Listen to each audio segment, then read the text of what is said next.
All, இன்றைக்கி இந்த வீடியோவில் நல்லா கோல்டாக இருக்கட்டும், ஃபீவராக இருக்கட்டும், அதுக்கு நல்லா பக்கா சூப்பரான ஒரு குழம்பு தான் பார்க்க போகிறோம். மருந்து குழம்பு எப்படி வைக்கிறதுன்னு சொல்லி தான் பார்க்க போகிறோம். ஒரு சட்டியில் எண்ணெய் சேர்த்துக்கோங்க. எண்ணெய் நல்லா சூடானதுக்கப்புறமா கடுகு போட்டுக்கலாம். கடுகு பொரிஞ்சதும் பூண்டு தான் இதுக்கு மெயின். பூண்டு கொஞ்சம் நிறையவே உரித்து சேர்த்துக்கோங்க.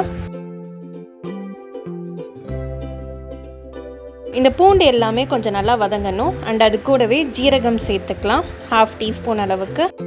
எல்லாத்தையுமே நல்லா ஃப்ரை பண்ணிக்கலாம். பூண்டு நல்லா வதங்கினதுக்கு அப்புறமா 2 மீடியம் சைஸ் ஆனியனை பொடியாக கட் பண்ணி வச்சுருக்கோம். அதை இது கூட சேர்த்துட்டு நல்லா வதக்கிக்கலாம். அது கூடவே ஒரு கைப்பிடி அளவுக்கு கருவேப்பிலை சேர்த்துக்கோங்க.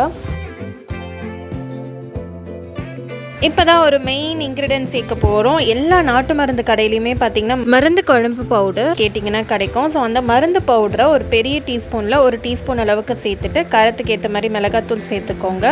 நான் 2 டீஸ்பூன் அளவுக்கு குழம்பு மிளகாத்தூள், தேவையான அளவு உப்பு,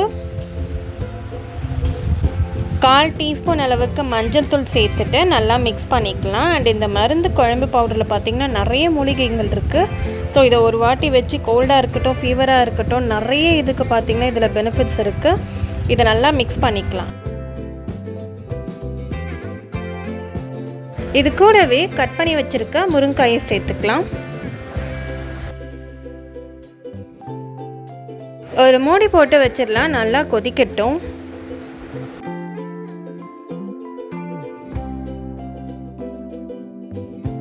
நல்லா கொதிச்சு வரும்போது ஒரு பெரிய எலுமிச்சை சைஸ் அளவுக்கு புளியை தண்ணியில் நல்லா கரைச்சிட்டு இது கூடவே சேர்த்துக்கலாம்.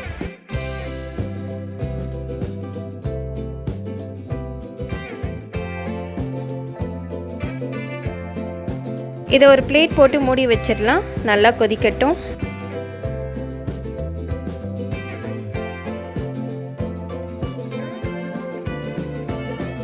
கடைசியாக இறக்கும்போது காரத்துக்கு ஏற்ற மாதிரி பெப்பர் சேர்த்துக்கலாம். நான் ஒரு சின்ன ஸ்பூனில் 1 டீஸ்பூன் அளவுக்கு பெப்பர் சேர்த்துட்டு நல்லா இதை மிக்ஸ் பண்ணிவிட்டு ஸ்டவ்வை ஆஃப் பண்ணிடலாம். அவ்வளோதான் ஃப்ரெண்ட்ஸ், மருந்து குழம்பு ரெடி ஆகிடுச்சு. தேங்க்யூ ஃபார் வாட்சிங்.